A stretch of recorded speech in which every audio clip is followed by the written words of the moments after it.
Bismillahirrahmanirrahim. Innalhamdulillah nahmaduhu wa nasta'inuhu wa nastaghfiruh wa na'udzu billahi min syururi anfusina wa min sayyiati a'malina. May yahdihillahu fala mudilla lahu wa may yudlil fala hadiyalah. Wa asyhadu an la ilaha illallah wahdahu la syarika lah wa asyhadu anna Muhammadan abduhu wa rasuluh. Amma ba'du. Kita melanjutkan kitab Ar-Ruh yang ditulis oleh Imam Ibnu Qayyim rahimahullah ta'ala. Dan pembahasan kita masih berkaitan dengan azab kubur. Di bab azab kubur, beliau menyebutkan beberapa masalah yang telah kita sebutkan. Masalah tentang azab kubur itu menimpa jasadnya atau rohnya atau dua-duanya. Dan telah kita sebutkan pendapat yang benar, dan itu pendapat jumhur para ulama, mengatakan bahwa azab kubur akan menimpa jasad dan roh. Walaupun hukum asal itu bagi roh, tetapi jasad ikut merasakan. Tetapi apakah jasad di dunia, yaitu jasad yang kita kuburkan di alam kubur, di kuburan, maka kita katakan tidak. Karena jasad yang kita kuburkan itu bukan di alam kubur, itu masuk jasad dunia. Karena itu masih bisa kita indra. Sesuatu yang masih bisa kita indra, kita lihat dengan mata, kita rasakan, kita raba, itu berarti bukan alam ghaib. Sedangkan alam ghaib itu adalah alam yang tidak bisa terindra. Sehingga roh akan dikembalikan kepada jasad. Jasad yang mana? Yaitu jasad di alam barzah. Jasad di alam barzah. Sehingga terkadang kalau kita buka kuburan, kita bongkar, kuburannya masih sama dalam posisi tidur. Demikian juga kalau direkam, ya tidak ada pertanyaan, malaikat mungkar dan nakir. Sehingga kita katakan yang kita lihat dengan mata kita itu kuburan, dan kuburan itu termasuk alam dunia. Sedangkan pembicaraan kita itu berkaitan dengan alam kubur, dan alam kubur bukan kuburan. Alam kubur adalah alam ghaib bagi kita, sehingga indera kita tidak bisa menembus sampai ke sana. Dan ini masalah ini telah kita sebutkan panjang lebar, walaupun ada juga pendapat nanti yang mengatakan bahwa azab kubur itu hanya menimpa ruh, ada juga yang mengatakan menimpa jasad. Tetapi mereka sama-sama menetapkan azab kubur itu ada. Dan telah kita sebutkan juga ada beberapa akidah yang menyimpang, yaitu akidah-akidah yang mengingkari azab kubur, sehingga azab kubur itu enggak ada. Mereka pun nanti akidahnya macam-macam, tapi semuanya menyimpang. Kenapa? Karena berkaitan dengan azab kubur itu masalah yang sudah disepakati oleh para ulama, tidak ada khilaf. Sehingga siapa yang mengingkari azab kubur, maka dia ahlul bidah, dia keluar dari ahlus sunnah wal jamaah. Cuma yang menjadi perbedaan itu, azab kubur itu menimpa jasadnya atau rohnya atau dua-duanya. Kita katakan itu masalah khilafiyah, tapi khilafnya lemah, yaitu khilafnya lemah, yaitu khilaf lemah itu tidak terlalu kuat. Kemudian masalah yang beliau sebutkan bukan bab, tapi ada beberapa masalah yang disebutkan di bab ini, masalah azab kubur, karena pembicaraan kita masih berkaitan dengan azab kubur. Yaitu beliau menyebutkan fasal, yaitu kayak sub bab. Jadi ya, bab itu nanti terbagi menjadi macam-macam pembahasan. Dan di sini ada fasal tentang azab kubur. Masalah azab kubur. Azab kubur masalah yang sudah disepakati oleh para ulama. Sehingga siapa yang menyelisih masalah ini, maka dia orang yang menyimpang. Kata Imam Ibnu Qayyim, beliau mengatakan faslun wa hadza kama annahu muqtadha sunnati shahihah. Azab kubur sebagaimana itu telah dikandung dalam banyak hadis yang sahih, fahuwa muttafaqun alaihi baina ahli sunnah. Azab kubur itu merupakan perkara yang sudah disepakati oleh ahlu sunnah wal jamaah.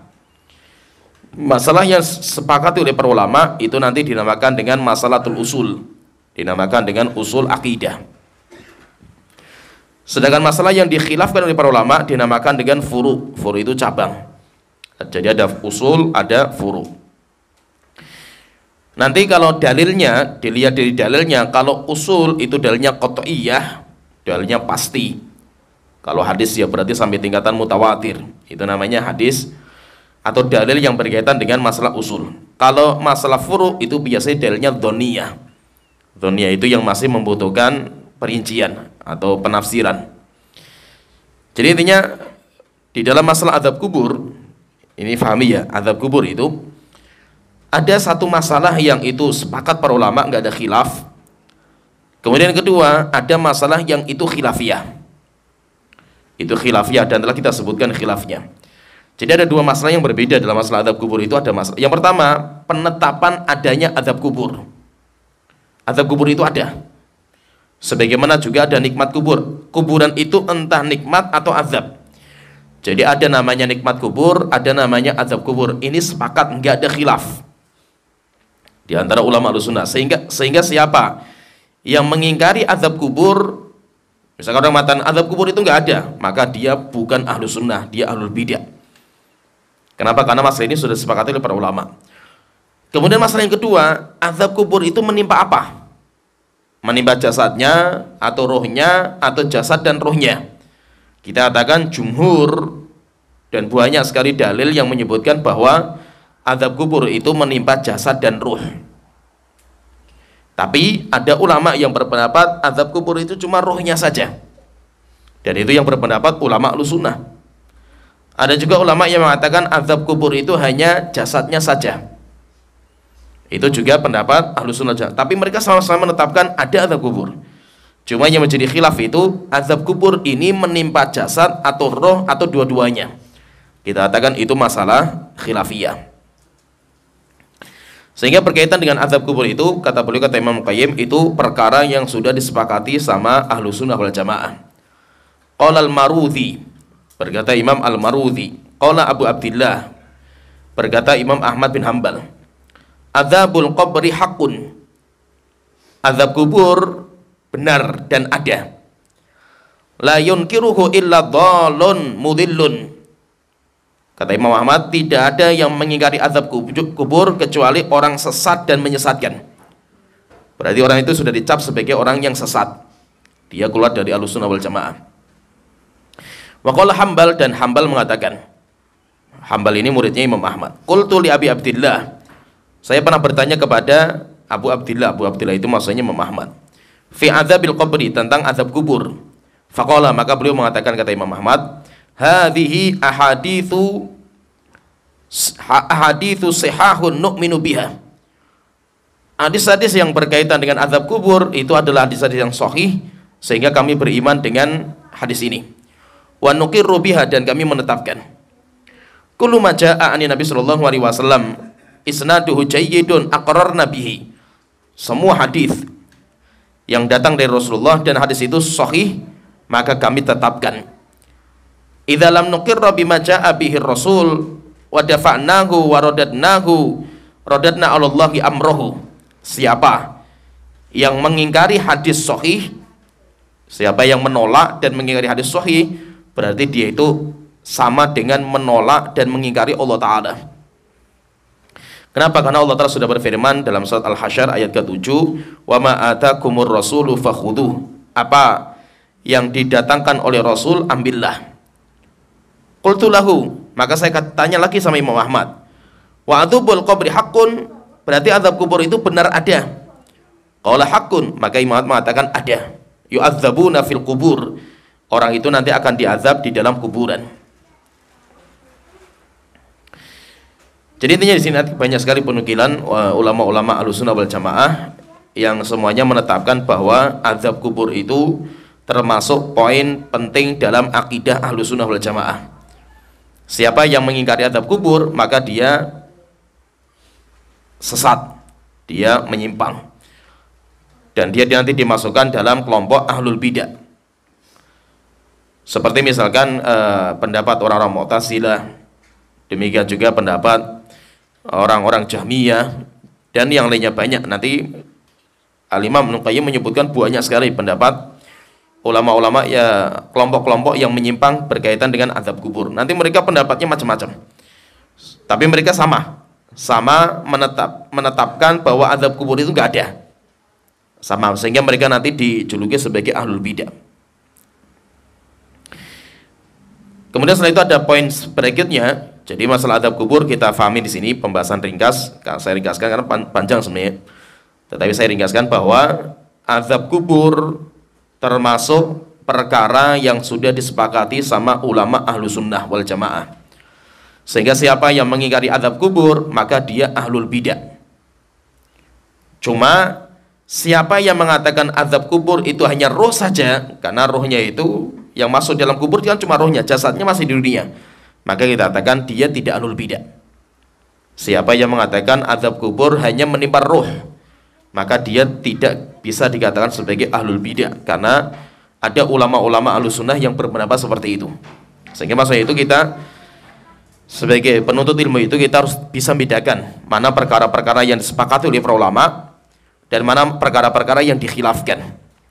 Kenapa kita harus tahu masalah ini? Karena berkaitan dengan cara mengingkari, cara menyikapi orang yang berbeda. Orang yang berbeda dengan kita dalam masalah usul itu bisa kita sifati dengan ahlul bidah. Tapi orang yang berbeda dengan kita, tapi perbedaan dalam masalah furu, tidak boleh dicap sebagai ahlul bidah. Walaupun itu berbeda dengan kita, walaupun mengingkari banyak hadis, tetap kita nggak bisa menghukumi sebagai ahlul bidah. Kenapa? Karena ini masalah nggak disepakati oleh para ulama. Sampai Umar bin Abdul Aziz beliau mengatakan, saya nggak terlalu suka kalau para sahabat itu sepakat dalam sebuah masalah. Hanya beliau ditanya, loh kenapa gitu? Kenapa kok sahabat itu kalau sepakat kok nggak terlalu seneng? Maka beliau mengatakan, karena kalau sudah sepakat pintu sudah tertutup, nggak ada namanya ijtihad, nggak ada namanya penelitian, diskusi nggak boleh. Yang ada cuma kita menetapkan siapa yang berbeda sesat, selesai. Tetapi saya lebih suka, kata Umar bin Abdul Aziz, saya lebih suka kalau sahabat itu berbeda pendapat. Kenapa? Karena kalau sahabat berbeda pendapat, akhirnya ilmu terbuka. Ilmu terbuka sehingga kita orang-orang akhir zaman bisa meneliti mana pendapat dalam masalah yang paling kuat, kita diskusikan, kita kuatkan mana yang lebih kuat, kemudian kita akhirnya ilmu terbuka semua. Itu kata Umar bin Abdul Aziz seperti itu. Sehingga fahami ya di sini ya, kalau orang ditanya misalkan bertanya, itu pernah saya sebutkan juga. Kalau ada orang bertanya misalkan, boleh nggak berbeda pendapat dalam masalah akidah? Boleh nggak?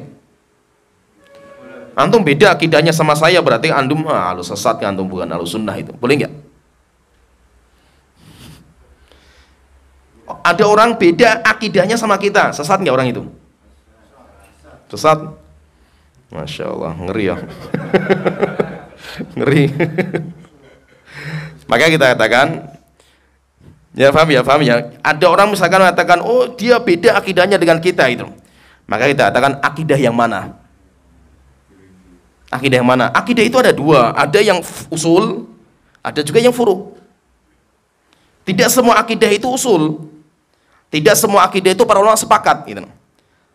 Sehingga ada masalah akidah di mana ulama sepakat, ada masalah akidah di mana ulama berbeda pendapat. Nah, sehingga kita dudukan bedanya dalam masalah apa dulu? Oh dia beda, dia itu mengatakan azab kubur nggak ada, sesat kalau ini. Kenapa? Karena azab kubur itu ulama sepakat, nggak ada khilaf dalam bab ini. Kalau ada orang mengatakan, oh dia beda sama kita, bedanya apa? Dia berpendapat kalau Nabi Muhammad itu melihat Allah ketika Isra Mi'raj. Itu masalah akidah loh, ini nggak main-main, karena melihat Allah loh ini. Kita cap sebagai orang sesat nggak? Nggak, karena banyak ulama Ahlussunnah yang pendapatnya seperti itu. Walaupun itu masalah akidah. Ada orang mengatakan, oh dia beda sama kita loh, kenapa? Karena dia pendapatnya azab kubur itu hanya menimpa roh saja. Boleh nggak dicap sebagai ahlul bidah? Nggak bisa. Karena banyak ulama Ahlussunnah yang berpendapat seperti itu juga. Sehingga maksudnya itu apa? Masalah akidah itu ada dua. Ada yang disepakati oleh para ulama, ada yang dikhilafkan. Yang disepakati namanya usul, kita masukkan dalam usul.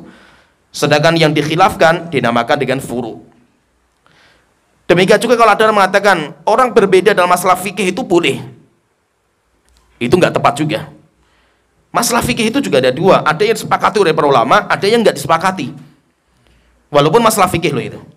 Contohnya misalkan orang yang mengatakan bahwa mengusap sepatu itu nggak boleh, tidak boleh mengusap sepatu, maka kita katakan itu ahlul bidah. Kenapa? Karena sepakat semua para ulama, bahkan hadisnya mutawatir, Rasulullah itu membolehkan mengusap sepatu bagi orang mukim sehari semalam, bagi orang musafir 3 hari 3 malam. Itu sepakat, nggak ada khilaf.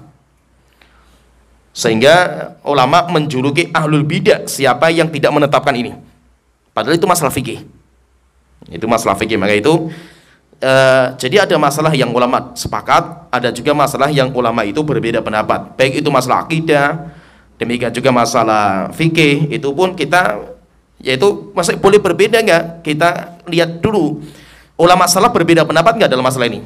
Nah, kalau ulama salaf berbeda pendapat, berarti kita katakan ini khilafiyah. Tapi kalau ulama salaf nggak ada khilaf, berarti nggak boleh kita berbeda. Contohnya misalkan orang tanya masalah-masalah yang ada di Indonesia, misalkan masalah-masalah ritual kematian itu. Oh itu kan berarti khilafiyah itu. Khilafnya siapa gitu? Siapa ulama yang membolehkan acara seperti itu mana gitu? Oh itu kan khilaf lah, kaum muslimin beda pendapat sebenarnya. Bedanya kaum muslimin sekarang nggak dianggap. Yang kita maksudkan dengan khilaf yaitu khilafnya ulama salaf. Apakah ini masalah sudah dibahas di zaman salaf atau tidak gitu? Maka fahami ya perbedaan antara para ulama dalam masalah kunut subuh itu masalah khilafiyah. Dengan perbedaan ulama dalam masalah ritual kematian. Ya faham ya ritual kematian ini maksudnya itu ada namanya apalah yasinan, tahlilan atau apalah itu. Kita tahu ini khilafnya di mana dalam masalah, nggak ada khilaf itu. Ada orang merayakan yaitu berkumpul di rumahnya orang mati itu nggak dibolehkan gitu. Itu khilafnya siapa? Siapa yang membolehkan gitu loh. Sehingga kok antum bisa mengatakan itu khilaf gitu. Ini nggak khilaf, ini jelas bid'ah. Dan nggak ada khilaf dalam masalah ini karena nggak ada ulama yang menyebutkan khilaf gitu. Kalau orang mengatakan kan sekarang para ulama berbeda pendapat, setiap ormas punya pendapat sendiri-sendiri. Kita nggak akui pendapat ormas. Yang kita akui itu pendapat ulama salafnya siapa? Ulama salafnya siapa? Kalau ada ulama salaf yang berbeda dalam bab ini, kita akui. Bisa dipahami ya, faham ya? Jadi tidak semua perbedaan itu dianggap sebagai perbedaan. Yang dimaksud dengan perbedaan itu adalah perbedaan ulama salaf. Kalau ulama-ulama salaf kita berbeda pendapat, kok kita mendapatkan ada seorang ulama salaf muktabar pendapatnya, kok pendapatnya beda sama yang lain? Itu kita katakan berarti masalah ini masalah khilafiyah.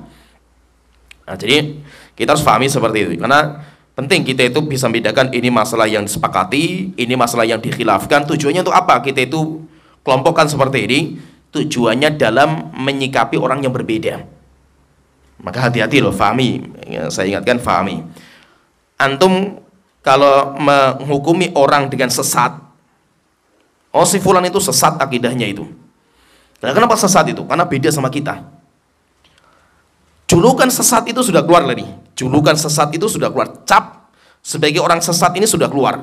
Maka ini julukan ini akan mencari siapa yang layak. Jika yang dituduh itu layak, akan jatuh kepada yang dituduh. Kalau yang dituduh nggak layak, akan kembali tuduhan itu kepada yang menuduh. Dan itu nggak main-main. Maka mengecap orang itu dengan sebuah cap itu bahaya. Bahaya. Nah itu yang berbahaya itu ketika yang bicara ini orang awam. Yang berbicara tentang mengecap si fulan sesat, si fulan kafir, si fulan ahlul bidah. Ini yang mengatakan ini orang awam, ini bahaya sekali. Kenapa? Karena orang awam itu terkadang nggak tahu ini masalah yang dikhilafkan oleh para ulama, ini yang disepakati itu nggak tahu, sehingga bahaya. Sehingga tidak setiap perbedaan pendapat itu harus orang yang berbeda itu kita cap sebagai orang yang menyimpang. Nah itu kata Syekhul mengatakan laukana ikhtalafal muslimani, jika seandainya setiap dua orang muslim berbeda pendapat, kemudian fabadda'nahu, kemudian saling thumatahajara, saling menghajar. Hajar itu memboikot, saling memboikot, saling mentahdzir, maka beliau mengatakan gak akan tersisa ukhuwah imaniyah lagi. Kenapa? Karena semua kita itu berbeda pendapat. Nggak mungkin kita itu sepakat terus dalam semua masalah, nggak mungkin gitu. Mesti kita itu kan terjadi perbedaan pendapat. Nah, jadi intinya dalam masalah akidah itu nanti ada yang sepakat oleh para ulama, ada juga nanti akidah yang dikhilafkan. Nah, sehingga itu harus terus belajar kita itu, supaya kita itu bisa membedakan. Memang kita itu ketika awal-awal ngaji, pasti kita akan melewati fase keras, kaku, saklek, sombong. Itu pasti, nggak mungkin nggak. Pasti kita akan melewati fase itu. Tapi kalau kita terus belajar, akhirnya apa? Nanti sombong, merasa paling benar, itu nanti akan hilang. Akan hilang. Setelah itu kita bisa dudukkan masalah ini masalah khilafiyah. Antum pindah sama saya masih menghormati antum karena saya tahu pendapat antum itu siapa ulamanya, dalilnya mana. Saya juga punya pendapat dan saya nggak berani maksa antum untuk mengikuti pendapat saya. Kenapa? Karena masalah ini masalah khilafiyah. Sehingga nanti semakin tinggi ilmu itu semakin bisa mendudukkan masalah sesuai dengan porsinya masing-masing. Dan itu biasa kayak itu, biasa. Saya ikut dulu ketika awal ngaji di Indonesia itu, saya berpendapat ya karena kita bacanya cuma kitab Syalbani. Menggerakkan jari ketika tasyahud itu adalah akidah Ahlussunnah. Sehingga siapa yang tidak menggerakkan jari telunjuk ketika tasyahud, dia bukan salafi. Karena kita taunya cuma itu. Setelah kita ke Yaman, saya mukbil pendapatnya dalil hadis yang menggerakkan jari telunjuk dhaif. Bingung kita, waduh kok dhaif ini gimana ini kan itu. Setelah itu kita gali lagi masalah itu, Syekh Utsaimin pendapatnya sunnahnya menggerakkan jari telunjuk itu ketika doa. Allahumma inni a'udzubika min adzabi jahannam, baru jari telunjuk itu digerakkan. Akhirnya apa? Ini berarti khilaf semua para ulama dalam masalah ini. Berarti apa? Masalah gampang lah itu. Antum mau gerakan ya silakan, saya nggak gerakan ya silakan. Nggak usah saling memaksa, apalagi saling menyesatkan. Tapi awal ngaji mesti akan fasenya itu akan dilalui, pasti. Sehingga maksudnya itu saya ingatkan hati-hati mengecap orang lain dengan sesat. Orang yang menyimpang akidahnya itu hati-hati. Apalagi kita orang awam. Orang awam yang belum belajar akidah, yang belum belajar kitab-kitab para ulama, itu hati-hati. Setelah itu kita masuk di poin terakhir yang disebutkan oleh Imam Ibnu Qayyim di bab ini, di bab masalah adab kubur. Di poin terakhir beliau mengatakan faslun, dan ini yang paling penting. Beliau nanti akan menyebutkan beberapa contoh adab kubur. Adab kubur itu contohnya kayak apa? Faslun, beliau mengatakan fasal wa mimma yanbaghi ayyu'lam, dan termasuk perkara yang harus diketahui, anna adzabal qabri huwa adzabul barzah. Coba fahami, ini penting. Azab kubur itu adalah azab alam barzah. Sehingga bukan alam dunia, beda, ini sudah alamnya berbeda. Fakullu man mata, maka siapa yang mati, siapa yang meninggal, wa huwa mustahiqqun lil azab, dia berhak untuk diazab. Yaitu nanti orang itu akan diazab. Walaupun azabnya itu cuma sekedar dhammah itu dihimpitkan kuburan. Dan itu semuanya orang dapat. Sampai Rasulullah mengatakan jika seandainya ada orang yang selamat dari himpitan kubur, niscaya yang selamat itu Sa'ad bin Mu'adz. Sa'ad bin Mu'adz itu ketika meninggal sampai singgasana Allah bergoyang. Saking mulia sekali Sa'ad bin Mu'adz ini. Karena dia membuka dakwah di Madinah. Dia ketua qabilah. Rasulullah mengatakan jika seandainya ada orang yang selamat dari himpitan kubur, niscaya Sa'ad bin Mu'adz yang selamat, tapi nggak ada yang selamat. Sehingga semua akan mendapatkan azab kubur, cuma tingkatannya nanti azabnya itu beda-beda. Maka beliau mengatakan semua yang mati kemudian dia masuk dalam kubur, maka dia itu layak untuk mendapatkan azab. Nalahu nasibuhu minhu, dia nanti akan mendapatkan bagian masing-masing. Kubira, aku mengatakan, coba perhatikan ya. Maka ini tidak bisa kita kiaskan dengan otak kita, dengan indera kita. Beliau mengatakan baik orangnya dikubur maupun nggak dikubur. Contohnya misalkan orang muslim ketika meninggal ya dikubur. Nah sekarang kalau orang non muslim, ada yang dibakar, ada yang jasadnya nggak dikuburkan, ditaruh di sebelah pohon yang menghilangkan bau, atau di mumi. Berarti apa? Baik itu dikubur maupun nggak dikubur, tetap masuk di dalam kubur dan rohnya kembali ke jasad. Maka Allah katakan kubiru aulam yukbar, mau orang itu dikubur maupun nggak dikubur. Falo akalat husiba, atau orang itu dimakan binatang buas. Ada orang dimakan binatang buas sampai jadi kotoran. Au uhrika hatta sara ramadan, atau dibakar sampai menjadi abu. Au nusifa fil hawa, atau dia itu terbuang, yaitu jatuh dari langit, jatuh habislah masa itu sampai pecah jasadnya itu dan gak dikuburkan. Atau ausuliba, atau disalib. Orang meninggalnya dengan cara disalib. Au ghiriqa fil bahri, atau dia tenggelam di lautan. Tenggelam di lautan sampai akhirnya mungkin dimakan sama ikan-ikan, habis jasadnya. Terus bagaimana kalau seperti ini? Maka beliau mengatakan wasala ila ruhihi wa badani minal azab. Ketika orang itu layak untuk diazab, maka azabnya akan terasa untuk roh dan jasadnya. Kalau orang bertanya, loh kan jasadnya sudah hancur, sudah habis jadi debu kalau dibakar. Maka kita katakan yang dibakar itu jasad dunia. Ini kita bicara bukan jasad dunia, ini jasad akhir alam kubur yang kita bicarakan. Sehingga tidak berkaitan dengan jasad dunia. Jasad dunia misalkan ada orang di mumi, misalkan dibungkus dengan mumi, ditutup dengan mumi dan dia nggak bisa apa-apa, nggak bisa gerak, wong dibungkus kan gitu. Terus bagaimana nanti malaikat mungkar dan nakir kan katanya mendudukkan, kita katakan mendudukkan jasad yang di alam barzah, bukan jasad yang di dunia. Maka fahami ya, jasad dunia itu bukan menjadi standar orang itu orang mulia maupun tidak. Contohnya misalkan gini, karena kita banyak tertipu jasad dunia. Contohnya misalkan, kalau ada orang dia menggali kuburan, kemudian mendapatkan ada orang yang mati yang sudah lama, jasadnya masih utuh. Itu kan sering itu. Seperti ketika orang bikin tol itu kan sempat ada kabar kayak gitu kan, gempar waktu itu. Jadi orang jasadnya masih utuh, padahal sudah lama sekali dikuburkan itu. Wah, ini berarti orang hebat, ini wali Allah ini dan yang lainnya itu. Apakah bisa dicap sebagai wali Allah Ta'ala? Nggak bisa. Kenapa? Karena ini jasad dunia. Kalau seandainya gara-gara orang itu jasadnya nggak hancur, jasadnya masih utuh, kok menjadi wali Allah? Fir'aun saja sampai sekarang masih utuh jasadnya. Ya kan, berarti Fir'aun lebih wali lagi kan gitu. Fir'aun zaman Nabi Musa kayak apa itu lamanya kan gitu. Sampai sekarang masih ada jasadnya Fir'aun masih utuh. Sehingga bahwa itu bukan standar. Ada orang meninggal langsung dikuburkan, kemudian selisih beberapa hari langsung membusuk. Wah, ini berarti pelaku dosa dan maksiat. Nggak mesti. Kenapa? Karena karakter tanahnya berbeda. Ada orang dikuburkan misalkan di Pekalongan yang daerahnya rob seperti ini, orang dikuburkan banyak air di dalamnya. Mungkin sepekan dibongkar sudah hancur tubuhnya karena kena air kan gitu. Sehingga karakter tanah beda. Karakter tanah itu berbeda.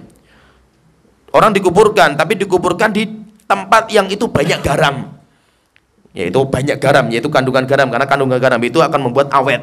Akhirnya buat jasadnya awet, bisa awet. Seperti Fir'aun. Kenapa kok Fir'aun itu awet? Karena kandungan garam itu banyak dalam jasadnya. Nah, jadi maksudnya itu semuanya nggak bisa jadi patokan. Intinya kita itu bicaranya alam kubur. Alam kubur nggak ada kaitannya dengan kuburan. Kuburan bukan alam kubur. Sehingga kita lihat dengan mata kita itu bukan alam kubur. Mungkin nggak benar seperti itu? Ya mungkin. Namanya mungkin itu semuanya kemungkinan. Contohnya misalkan gini. Ada orang dikuburkan misalkan seperti cerita yang masyhur sekali waktu di Saudi. Ada orang dikuburkan, selesai rupanya orang tuanya itu jamnya itu jatuh. Dia nggak sadar waktu turun di kuburan itu jatuh. Akhirnya bapaknya kembali kemudian minta dibongkar lagi kuburannya untuk ngambil jamnya itu. Ketika dikuburkan itu baru berapa jam itu, belum ada sehari. Mendapatkan jasadnya anaknya itu keluar darah segar. Kemudian ketika dibuka itu di sini itu kayak ada bekas palu. Jadi kayak dipalu kepalanya sampai pecah kepalanya itu. Kemudian keluar darah-darah segar. Apakah ini itu mungkin diazab oleh malaikat? Mungkin. Ibaratnya kayak kita itu tidur, roh kita mimpi dalam mimpi itu. Kemudian kita ngos-ngosan, kemudian yang lainnya kan itu. Itu mungkin gitu. Mungkin, tapi itu nggak bisa jadi patokan. Sehingga maksudnya bahwa kita jangan memvonis. Oh ini pasti kayak gini nih, ini pasti kayak gini, nggak bisa. Alam ghaib tidak bisa disamakan dengan alam nyata, alam yang kelihatan dengan indera. Maka beliau mengatakan orang itu dalam kondisi mati kayak apa saja, mau dikubur maupun tidak, dibakar, dimakan binatang, semuanya sama. Kalau dia diazab, azabnya sampai ke jasad dan rohnya. Dan terkadang beliau mengatakan, dan terkadang mayasilu ilal makbur, terkadang azabnya sampai ke jasad yang dikuburkan. Yaitu jasad yang dikubur itu terkadang juga terasa. Mungkin masa itu, tapi itu nggak harus gitu. Setelah itu beliau menyebutkan ada cerita, nanti Rasulullah melihat ini dalam mimpi-mimpi beliau, bentuk azab, jadi macam-macam bentuk azab. Kemudian beliau mengatakan wa fi sahihil Bukhari, dalam hadis Bukhari, Dari Samurah bin Jundub radhiyallahu anhu, beliau berkata, karena Nabi Shallallahu alaihi wasallam idza shalla sholatan aqbala alaina biwajhihi. Rasulullah SAW itu kalau selesai sholat, biasanya beliau itu menghadapkan wajahnya kepada kita. Itu biasanya nanti Rasulullah itu seringnya kalau subuh. Faqala, kemudian Rasulullah itu pernah beliau bertanya, man ra'a minkum al-lailata ru'ya. Siapa tadi malam di antara kalian yang bermimpi? Qala fa in ra'a ahadun ru'ya qassaha. Kalau ada seorang sahabat yang melihat mimpi, Rasulullah minta kepada sahabat untuk maju, coba ceritakan mimpi kamu. Nanti kalau dia selesai menceritakan, akhirnya nanti Rasulullah tawarkan, siapa di antara kalian yang ingin menafsirkan? Pernah ada seorang sahabat mimpi, disuruh maju sama Rasulullah, ceritakan mimpi kamu. Setelah itu Rasulullah tawarkan, siapa yang mau menafsirkan? Abu Bakar mengatakan, ya Rasulullah, coba saya ingin menafsirkan. Hanya silakan. Selesai menafsirkan, Rasulullah mengatakan, dalam tafsiran kamu itu ya Abu Bakar, ada yang benar dan ada yang keliru. Jadi ada namanya tafsir mimpi itu ada. Tapi yang mengetahui hanya orang-orang yang ahli saja. Fayaqulu masya Allah fasa'alna yauman. Fasa'alana yauman. Pernah Rasul itu bertanya kepada kita, hal ra'a ahadun minkum ru'ya. Apakah ada di antara kalian tadi malam yang bermimpi? Qulna la. Maka kami mengatakan enggak ada ya Rasulullah. Yaitu sahabat enggak ada yang bermimpi. Rupanya yang bermimpi itu Rasulullah SAW, dan mimpinya Rasul itu wahyu. Nabi itu kalau bermimpi, mimpinya Nabi itu benar. Maka itu kalau Nabi tidur nggak boleh dibangunkan. Nabi itu kalau tidur nggak boleh dibangunkan. Maka banyak nabi-nabi itu yang mendapatkan wahyu dari mimpi. Nabi Ibrahim menyembelih anaknya itu kan dalam mimpi. Jadi banyak yang nabi-nabi itu mendapatkan sesuatu dari mimpi, karena mimpinya Nabi dan Rasul itu wahyu. Setelah itu Rasulullah mengatakan, menceritakan, walakinni ra'aitu lailata rajulaini. Saya tadi malam bermimpi, datang dua laki-laki. Laki-laki itu malaikat Jibril, malaikat Mikail, nanti ada. Datang dua laki-laki kepada saya, atayani, semuanya datang, fa'akhudha biyadi.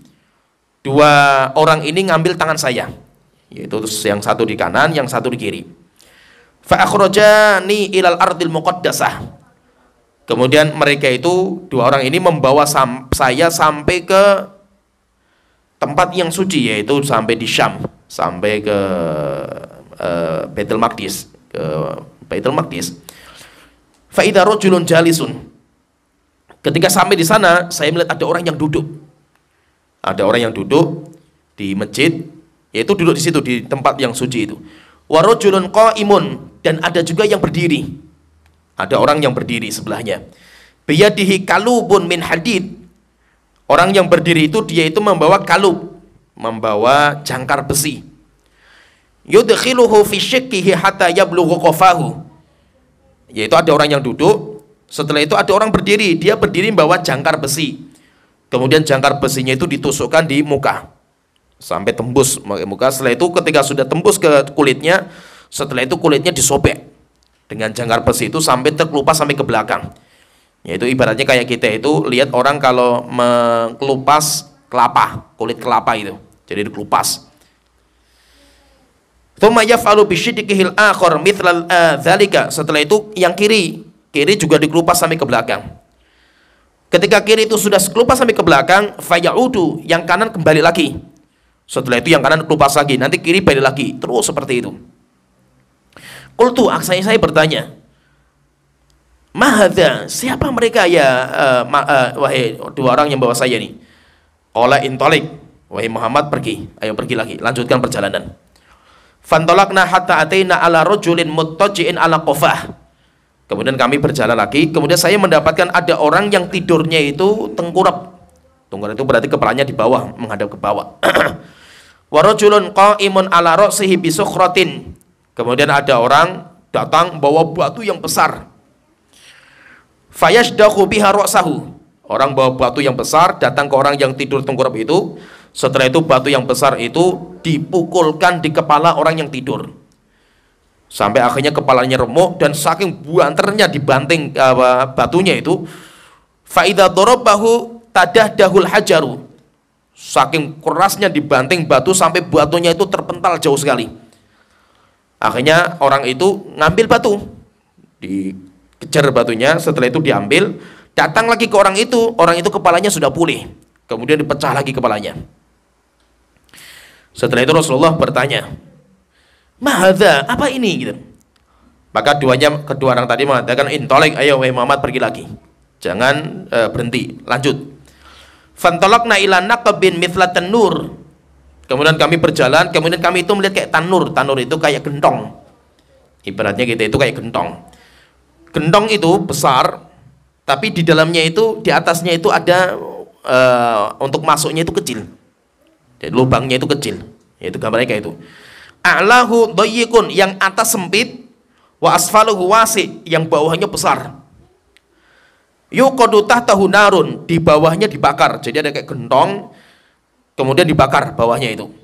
Fa idza fihi rijalun wa nisaun uratun. Saya melihat ke dalam, ada apa itu? Tiba-tiba saya lihat ada laki-laki perempuan yang telanjang, sedang digodok. Jadi wadahnya ditutup, setelah itu bawahnya dibakar. Fayatihil lahabu min tahtihim. Ketika sudah panas apinya itu, akhirnya panasnya itu sudah sampai ke dalam. Fa idza iqtaraba irtafa'u. Akhirnya mereka itu semuanya naik ke atas saking panasnya. Kemudian mereka nangis, kemudian teriak saking panasnya, saking perihnya. Maka saya bertanya, "Mahadza, ini apa ini?" Maka dua malaikat tadi mengatakan, "Intolik wahai Muhammad, ayo pergi." Fantolakna, akhirnya kami pergi lagi. Hatta ataina ala nahrin min dam. Sampai kami melewati sungai yang warnanya darah, yaitu sungai darah. Fihi rajulun qaimun, di mana di dalam sungai itu ada orang, di sampingnya itu orang yang berdiri, dan dia itu sudah mengumpulkan batu banyak. Wala wasitin nahri rajulun baina yadihil hijarah, yaitu ada orang yang berenang. Setelah itu ada yang di sampingnya itu orang yang sudah mengumpulkan batu-batuan. Akhirnya yang berenang itu kalau sudah capek berenang, sudah nggak kuat, akhirnya dia mampir ke samping. Ketika sudah sampai di samping, dipegang kepalanya sama yang bawa batu-batu itu, disobek mulutnya, kemudian batunya dimasukkan ke mulut-mulutnya. Nanti kalau sudah penuh, kemudian mulutnya ditutup, suruh lagi renang. Setelah itu renang capek lagi, belok ke sana, disobek lagi mulutnya, dimasukkan lagi batu-batuan lagi. Setelah itu Rasulullah mengatakan, "Mahadza, apa ini?" Maka malaikat mengatakan, "Intolik, pergi wahai Muhammad, jangan berhenti di sini." Fantalaqna hatta ataina ila rawdatin khadra. Kemudian setelah itu kami berjalan lagi sampai kami itu datang ke sebuah kebun yang warnanya hijau. Kebun itu fiha syajaratun azimatun, di kebun itu, di taman itu ada pohon yang besarnya luar biasa, kata Rasulullah, besar sekali pohonnya itu. Fa fi asliha syekhun wasibyan, dan di akarnya pohon itu, di bawahnya itu, di akarnya itu ada orang tua dan ada anak-anak kecil yang sedang bermain. Fa idza rajulun qaribun minasyajarati, dan ada juga orang yang dekat dengan mereka, dengan orang tua dan anak-anak yang sedang bermain itu. Di sampingnya itu ada orang yang dia itu sedang mengumpulkan daun-daun. Baina yadayhi narun yuqiduha, dan dia itu sedang menyalakan api dan apinya itu dibesar-besarkan sama orang itu. Ya, itu berarti di pohon itu ada orang tua, sekeliling orang tua itu ada anak-anak, kemudian ada orang yang sedang menyalakan api di situ dan apinya dibesarkan. Fas'ada bi asyajarata, tiba-tiba dua malaikat tadi membawa saya naik ke atas pohon, disuruh ke atas. Fa'adkholani daron lam ara qattu ahsana minha. Saya naik ke atas sampai saya itu dimasukkan sebuah rumah di atas pohon, rumah yang sangat indah sekali. Kata Rasulullah, dan saya nggak pernah melihat rumah seindah itu. Fiha syuyukhun wa syubban. Akhirnya saya masuk ke rumah itu. Saya mendapatkan dalam rumah itu ada orang-orang tua dan ada anak-anak muda yang sedang berkumpul. Ada orang-orang tua dan anak-anak muda yang mereka sedang berkumpul. Tsumma sa'ada bi, kemudian setelah itu saya disuruh naik lagi. Fa'adkholani daron hiya ahsan wa afdal. Kemudian saya disuruh masuk ke rumah yang lebih indah daripada sebelumnya. Yaitu rumah ini lebih indah lagi daripada sebelumnya. Akhirnya setelah itu saya mengatakan, saya berhenti, kemudian istirahat di situ, di rumah terakhir itu. Kemudian setelah itu ketika sudah berhenti, saya tanya sama dua orang itu, tawaftumani al-lailata, kalian berdua sudah membawa saya jalan-jalan sepanjang perjalanan ini. Fa akhbirani amma ra'aitu, tolong kabarkan, ceritakan apa yang saya lihat ini apa. Qala na'am, akhirnya dua orang itu bercerita. alladzi ra'aitahu yushaqqu sidquhu kadzdzabun yuhadditsu bil kadzibah. Pemandangan pertama yang kamu lihat wahai Muhammad, ada orang yang disobek mukanya dengan jangkar besi sampai terkelupas, yang kanan, kemudian setelah itu yang kiri. Siapa itu? Orang yang berdusta. Dia ngomong satu kalimat dusta kemudian tersebar. Walaupun mungkin tujuannya dusta atau tujuannya bercanda atau tujuannya fitnah, tapi tersebar setelah itu. Padahal itu dusta. Orang yang ngomong tahu kalau itu dusta, maka nanti azabnya di alam kubur seperti ini. Yaitu dia itu mengucapkan kalimat dusta, yang dia itu ngomong cuma satu orang, tapi satu orang diviralkan. Ya wis, akhirnya kalimatnya viral setelah itu. Apa kata malaikat ini? Fatuh malu anhu hatta tablughul afaq. Ketika dustanya sudah tersebar, fayusna'u bihi ila yaumil qiyamah. Orang itu akan diazab seperti itu terus sampai datang hari kiamat. Coba perhatikan ya. Ketika Rasulullah mengatakan orang itu akan diazab seperti itu sampai nanti datang hari kiamat, berarti ini azab bukan di hari kiamat. Ini azab bukan di hari kiamat. Ini adalah azab sebelum hari kiamat. Karena Rasulullah mengatakan yusna'u bihi ila qiyamah. Orang itu akan disiksanya terus seperti itu sampai datang hari kiamat. Berarti ini menunjukkan ini itu azab kubur sebelum hari kiamat. Ini bukan di neraka jahanam, tetapi ini di alam kubur. Walladzi ra'aitahu yushdaqu ra'suhu. Sedangkan orang yang kamu lihat wahai Muhammad, yang kepalanya dia tiduran kemudian dipecah dengan batu yang besar, farajulun 'allamahullahul Qur'an. Siapa itu? Orang yang Allah berikan karunia sampai dia bisa menghafal Quran. Orang yang hafal Quran, fanama anhu billail, tapi dia tidur ngorok sampai tidak sholat. Itu nanti orangnya seperti ini, diazab seperti ini. Walam ya, malam harinya nggak sholat, walam ya'mal bihi finnahar, siang harinya tidak mengamalkan isi kandungan ilmu yang dia miliki. Yuf'alu bihi ila yaumil qiyamah, nanti disiksa seperti ini sampai hari kiamat. Wa amal ladzi ra'aita fil naqab, sedangkan yang kamu lihat kayak tungku yang di dalamnya itu ada orang-orang yang telanjang, maka siapa itu? Itu adalah zunah, orang-orang yang berzina. Walladzi ra'aitahu fin nahri, sedangkan yang di sungai darah, yang berenang setelah capek nanti mampir ke samping, dipegang kepalanya sama malaikat-malaikat yang sudah mengumpulkan batu, kemudian mulutnya disobek, batu-batu dimasukkan. Siapa itu? Akilur riba, pemakan riba. Orang-orang yang dia itu makan riba.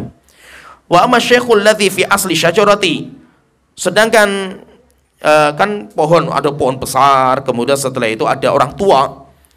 Orang tua yang ada di akar pohon itu siapa? Yang bermain sama anak-anak, itu Nabi Ibrahim. Wasibyan haulahu fa'auladun nas, sedangkan anak-anak kecil yang bermain-main bersama Nabi Ibrahim itu adalah anak-anak kecil yang meninggal dunia sebelum balik. Nanti ada riwayat Rasulullah langsung ditanya, ya Rasulullah, apakah anaknya orang kafir juga ya Rasulullah? Rasulullah mengatakan iya, termasuk anaknya orang kafir yang meninggal sebelum balik, maka nanti diasuh sama Nabi Ibrahim. Walladzi yuqidun nar, sedangkan orang yang menyalakan api, di bawah pohon itu nyalakan api, kemudian apinya dibesar-besarkan sampai besar, famalik, itu adalah malaikat Malik, khazinun nar, penjaga neraka. Wadarul ula daru amatil mu'minin. Setelah itu kan Rasulullah naik ke atas sampai masuk ke sebuah istana besar, rumah yang besar yang indah. Maka Rasulullah mengatakan itu surga untuk orang-orang yang beriman. Wa amma hadhihi dar, sedangkan rumah ini yang sekarang kita istirahat di sini, yaitu rumah yang lebih tinggi, yang lebih indah lagi.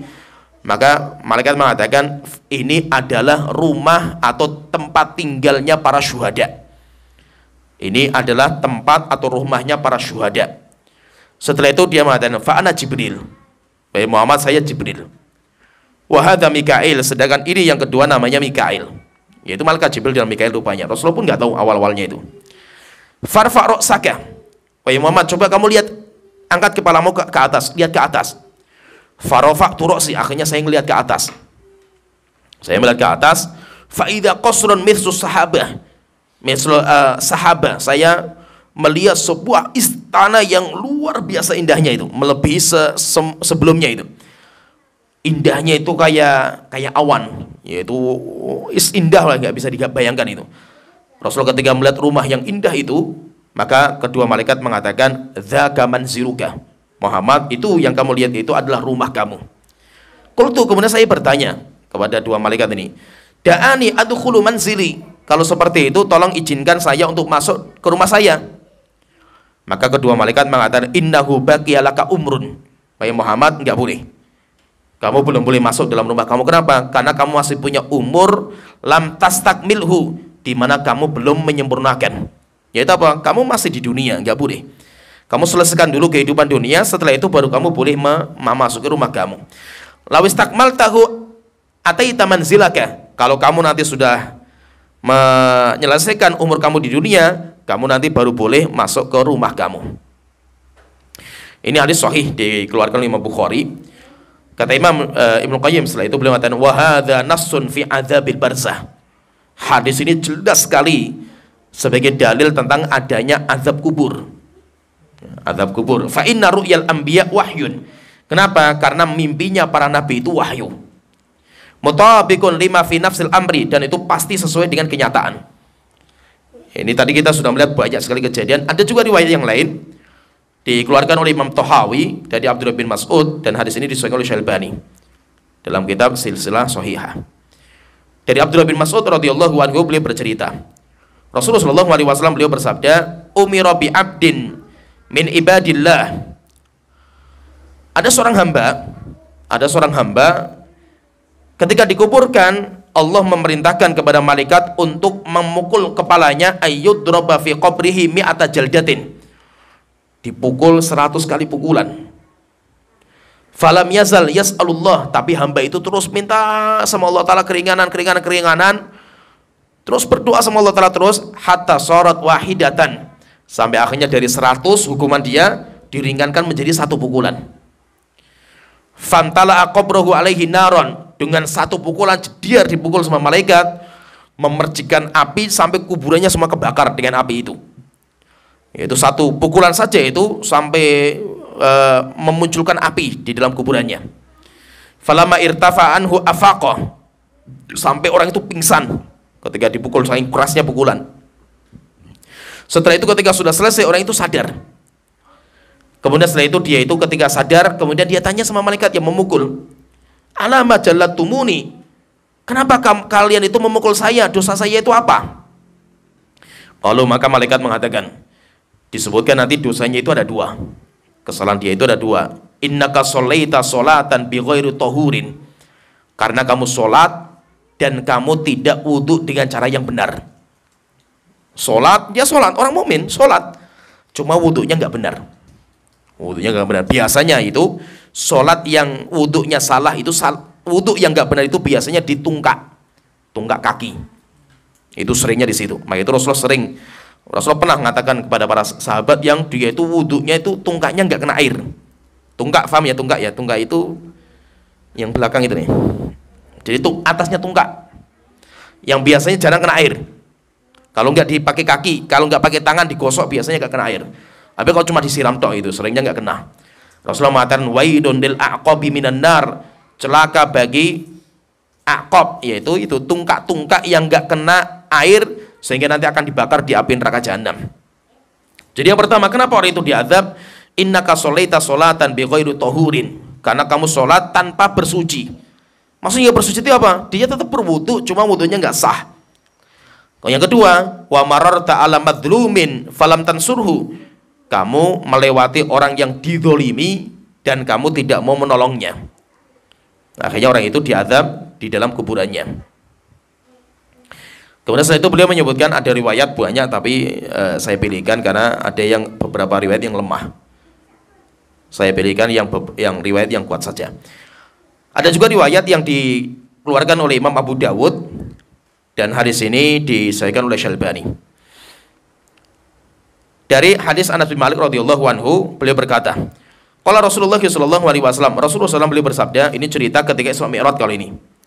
Rasulullah ketika Isra Mi'raj, lamma urija bi marartu bi qaumin, ketika saya itu Isra Mi'raj, saya melewati sebuah kaum, lahum adfarun min nuhasin, mereka itu punya kuku-kuku dari tembaga, yakhmisuna wujuhahum wa sudurahum, di mana mereka itu mencakar wajah-wajah mereka dan dada-dada mereka dengan kukunya. Fakultu man haula, siapa mereka ya Jibril? Maka malaikat Jibril mengatakan, alladzina ya'kuluna luhumun nas, mereka itu adalah orang-orang yang makan dagingnya orang. wa yaqauna fi a'radihim, dan mereka adalah orang yang mencabik-cabik martabat orang, harga diri orang, yaitu apa? Ghibah, fitnah, itu nanti orangnya seperti itu. Kemudian nanti ada riwayat juga tentang hukuman orang yang tidak puasa Ramadan. Ada juga Rasulullah melihat itu, tidak puasa Ramadan tanpa udzur syar'i. Rasulullah melihat mereka itu digantung, kakinya di atas, kepalanya di bawah. Setelah itu datang malaikat membawa pisau, kemudian dikuliti hidup-hidup. Sampai mereka menangis, teriak. Rasulullah tanya, ini siapa ini wahai malaikat Jibril? Maka Jibril mengatakan mereka adalah orang-orang yang tidak puasa tanpa udzur yang syar'i. Kemudian di antara pemandangan lagi dalam riwayat yang lain, Rasulullah melihat ada wanita-wanita yang dijejer. Wanita-wanita yang mereka itu dijejer banyak sekali dan mereka telanjang. Setelah itu datang ular, giginya, taringnya itu tajam. Setelah itu ular itu makan susunya mereka. Jadi susunya itu digigit-gigit sama ular sampai bercucuran darah. Nah, siapa itu? Maka Rasulullah tanya, siapa mereka ya Jibril? Maka malaikat Jibril mengatakan, haula illawati yamna'na auladahunna albanahunna. Mereka adalah wanita-wanita yang tidak memberikan ASI kepada bayinya. Yaitu punya ASI tapi tidak diberikan kepada bayinya. Berarti menzalimi anak itu, menzalimi bayinya. Kemudian setelah itu beliau menyebutkan hadis yang berkaitan dengan dua kuburan yang sedang diazab. Hadis yang masyhur dari Abdullah bin Abbas, Rasulullah SAW ata ala qabrain, beliau pernah melewati dua kuburan. Kemudian Rasulullah mengatakan, innahuma la yu'adzabani, keduanya sedang diazab. Fi ghairi kabirin, padahal bukan dosa besar. Amma ahaduhuma fakana ya'kulu luhumun nas. Yang pertama karena dia itu makan dagingnya orang. Yaitu makan dagingnya orang itu ya namimah, ghibah, fitnah, itu makan daging orang. Wa amal akharu fakana sahibun namimah. Jadi ada namimah, kemudian kalau yang itu ada riwayat yang lain itu karena dia itu tidak menjaga kencingnya. Tsumma da'a bi jaridatin, setelah itu Rasulullah minta satu pelepah kurma, kemudian fasyaqqaha nisfain, kemudian disigar jadi dua. Setelah itu ditancapkan. Setelah itu Rasulullah mengatakan, asa ayyukhaffaf anhuma madamat rutbataini.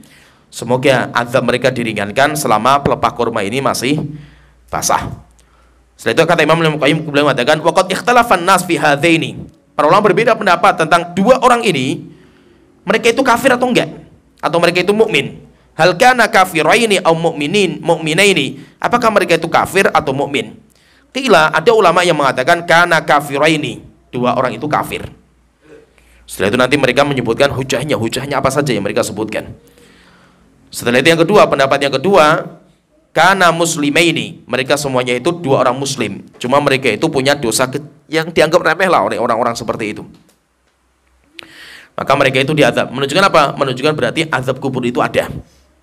Azab kubur itu ada. Dan nanti ini dalam hadis ini nanti sebagai dalil bahwa terkadang ada orang yang azab kuburnya itu di kuburan.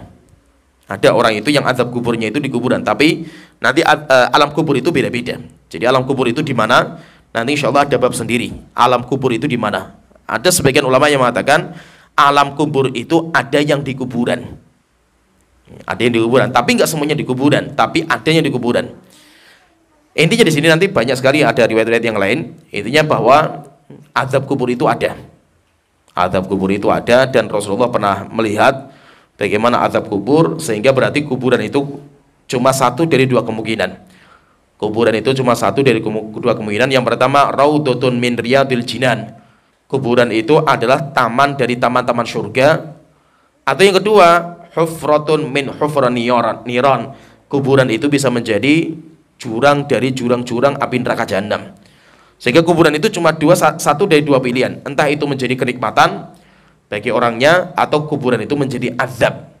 Siapa yang mengingkari nikmat kubur atau azab kubur, maka dia orang yang menyimpang. Ya, sampai sini pembahasan kita. Nanti insya Allah kita masuk di bab yang ke-7 di pertemuan berikutnya. Nanti ada masalah bagaimana kita menjawab hujahnya orang-orang yang menyimpang, orang-orang yang mengingkari azab kubur. Nanti beliau membahas panjang sekali. Sampai sini, wa akhiru da'wana alhamdulillahirabbil alamin, Muhammad wa ala alihi washabihi ajmain.